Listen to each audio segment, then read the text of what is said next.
Justin Trudeau loses another court battle, this time on single-use plastics, and his L's are starting to add up. Let's get into it.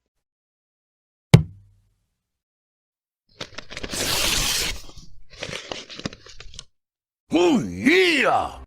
What's going on, ladies and gentlemen? Welcome back to The Fringe. Happy Friday. I hope you guys had a great week. If you didn't join us here yesterday on the channel, Premier Danielle Smith sat down with us on the channel to talk about all the things that are coming to Alberta in the future, how we're dealing with things like the Alberta Pension Plan. But most importantly, she dropped some news that I was unaware of at the time that we've now looked into for this video, and that was that the federal court had overturned Trudeau's ban on what he called single-use plastics. Now, this is funny because the Liberals seem to continue taking the L when it comes to their policies. And some words that are used in this article really touch down on what the common theme is for the reason that these woke policies or these ideological policies go out of season when it comes time to challenge in a courtroom setting as we move forward. But let's not delay any further. Let's jump right into the article from yesterday showing that the federal court has just overturned Ottawa's single-use plastic ban.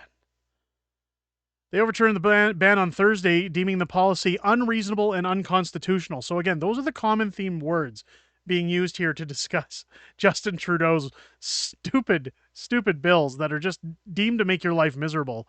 The decision found that the classification of plastics in the cabinet order was too broad to be listed on the list of toxic substances in Schedule 1, and the government acted outside of its authority like they always do. There's no reasonable apprehension that all plastics manufactured items are harmful, the decision read. The decision has essentially quashed a cabinet order that listed plastic manufactured items, such as plastic bags, straws, that's the important one, and takeout containers as toxic under the Canadian Environment Protection Act. So hopefully this means we're going to see a return to plastic straws in our restaurants, in our convenience stores. I don't know about you guys. I find it so disgusting anytime that you put your mouth on one of those paper straws. The taste that comes through there.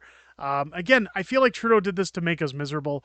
I noticed that at the time when this was first being implemented, convenience stores like 7-Eleven for things like their Slurpees used to have biodegradable straws because paper couldn't hold up when it came to that stuff. I'm sure they've seen a decrease in sales, especially since paper straws hit the market. But the point of the biodegradable ones is there wasn't a huge difference, I noticed, between them and the plastic straws that people typically used prior to that. So why we couldn't have gone biodegradable is beyond me. But at the same time, I say follow the money, because my bet is just like every other bill that Justin Trudeau and his Liberals have tried to pass. Somebody he knows is benefiting from this deal. Somebody's pockets are being lined. And of course, here we are where the federal court has to step in. Now, it's interesting to note that not too long ago, a study was done actually stating that paper straws are actually harmful to people and could cause things like cancer. Now, I don't have the exact list of what that study found in front of me. We can follow that up on another video. But again, showing that this could be overturned is a good move forward for Canada. And somebody who wasn't happy about it, Environment Minister Stephen Guilbeault. Is that by any surprise? He said in a statement that the federal government is strongly considering an appeal for the decision. Of course they are. Canadians have been loud and clear that they want action to keep plastics out of the environment. No, they haven't. Liberals have been loud and clear. We'll have many more things to say on the next step soon. Again, I find it highly doubtable. And as we see down here, plastic bags is even a concern, because I've always voiced that when you look at stores, I'll use Walmart as an example, where they've outgone the plastic bag scenario, and they now have these 35-cent reusable small bags that if you essentially forget to bring your bags, you're punished by having to buy these bags at 35 cents a piece in order to carry your groceries home. They've had stores like Walmart, big box stores or grocery stores, have had reusable bags for at least 2 decades. And anytime you go in there, they're always trying to sell you onto those. And I feel like a lot of this plastic ban was businesses chomping at the bit to make money by scamming people that, hey, if you need a bag and you forgot your bags, you don't get anything from us as a bonus. You've just got to pay 35 cents a shot in order to pack up your things and take them home, which I found was highly, highly ridiculous. The decision has implications for the government's ban on 6 single use plastic items. The government is only able to regulate substances for environment protection if they are listed as toxic under the CEPA, which is the Canadian Environmental Protection Act. The decision found that it was not reasonable to say all plastic manufactured items are harmful because the category is too broad. The regulations banning plastic items are already being phased in, with a ban on manufacturing and importing 6 different categories already in place, and a full ban on their sale and export planned by the end of 2025.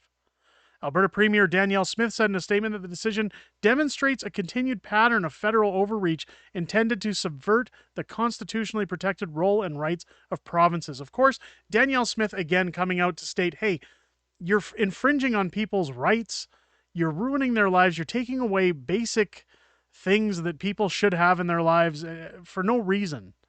And these are the rights of provinces. That the government is always overstepping their jurisdiction when it comes to these decisions. And again, it was great to have her on the channel. If you missed that interview, go check it out. It was a great sit down with Danielle. The ban has, quote, wide-ranging consequences for Alberta's economic interests. She said the ban has put thousands of jobs and billions of investments at risk. I totally agree. Alberta is proudly home to Canada's largest petrochemical sector, a sector with more than $18 billion in recently announced projects that were needlessly put in jeopardy by a virtue-signaling federal government with no respect for the division of powers outlined in the Canadian Constitution, she said. She urges the federal government not to appeal the decision. So again, this is showing just where the difference lies. If people always say, it's Alberta, this is where what a leader can do and what virtue signaling numbnuts in the federal caucus can do when all they want to do is score their ESG points. I think that when we look at this at the end of the day, many companies are being shafted while others are probably getting a very healthy handout to produce these paper straws, to produce different bags or containers for people. Again, I would suggest follow the money, take a look into who's benefiting from that bill.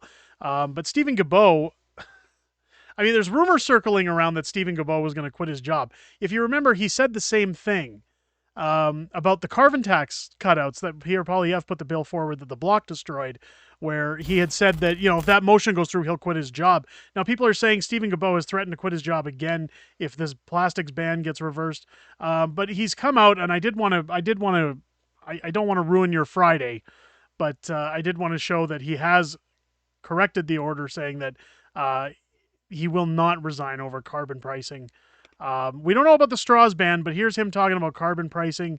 As he says, he tried to quash speculation he might resign over the weakening of Canada's carbon price regime, stating Thursday he has no intention of leaving his post. So I can tie that to the plastics ban.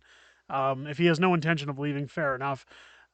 It was raised after the Environment Minister stated in recent media interviews that there will be no more exemptions to the federal carbon price as long as he remains in his job.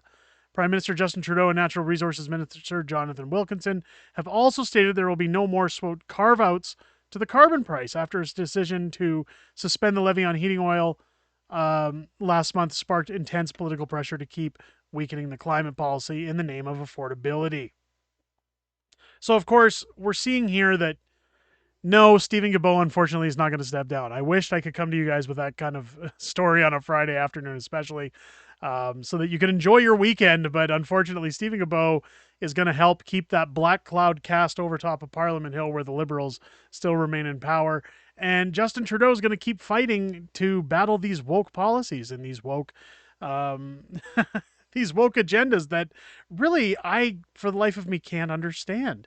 Now, speaking of woke ideologies and policies that should be shot down, if you have a chance, we don't do sponsors on the channel, but one thing I do have is our new book that's launched, How the Prime Minister Broke Canada.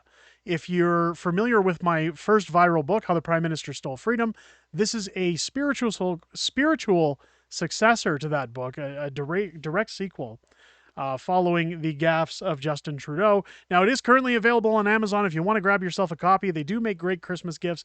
But if you're a fan of collectible items, or if you want something a little more personal, you can head over to my website, unacceptablefringebooks.com. There is a link below down in the description where you can also grab yourself some signed books from me, and shipping is included in the prices on the site. So you see here, we also have a bundle of our first book tagged with the newest one, so that you can get both in one bundle for a low price. Um, Again, shipping is included in that price. Every book we sell on this site does come signed, so we do have our entire library available. If you're looking for a unique gift this holiday season for somebody who enjoys our books, or if you're just getting into them yourself, this is the best way to support the channel. All money from this, in terms of profits, comes to myself and my illustrator. It gets cut out of Amazon's pockets, so this is the best way to support us if you don't want to show any love towards Amazon. The only thing I do warn people about is with this new book that just came out this week.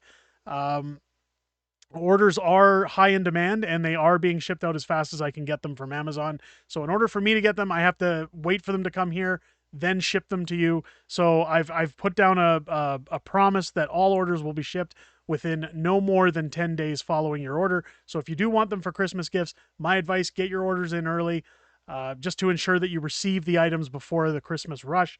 But that's a great way to help out the channel, and it's always appreciated if you guys enjoy the work that we put out here at Unacceptable Fringe. So if you guys enjoyed the video, let me know down below what you think in the comments as for this plastic ban. Are you excited to see if paper straws go away? Do you want to see them all done and gone with? Do you want to see plastic bags make a return? Let me know your thoughts down below. If it's your first time here, I hope this video has earned your subscription. Make sure to head over and click the bell for notifications to make sure you're aware every time we drop a new video on the channel. And join us every Sunday night at 6:30 p.m. Pacific time here on the channel, where we do the weekly wrap and go over everything that's gone on in the week prior, everything going on in the week ahead. And we sit down and chat with the community and have a little bit of back and forth. And it's a great chance to chat with you guys outside of making these videos. It's always great to see new people in there, and I look forward to seeing each and every one of you there this Sunday night. I hope you guys have a great weekend and great rest of your day. I'll catch you on the next one.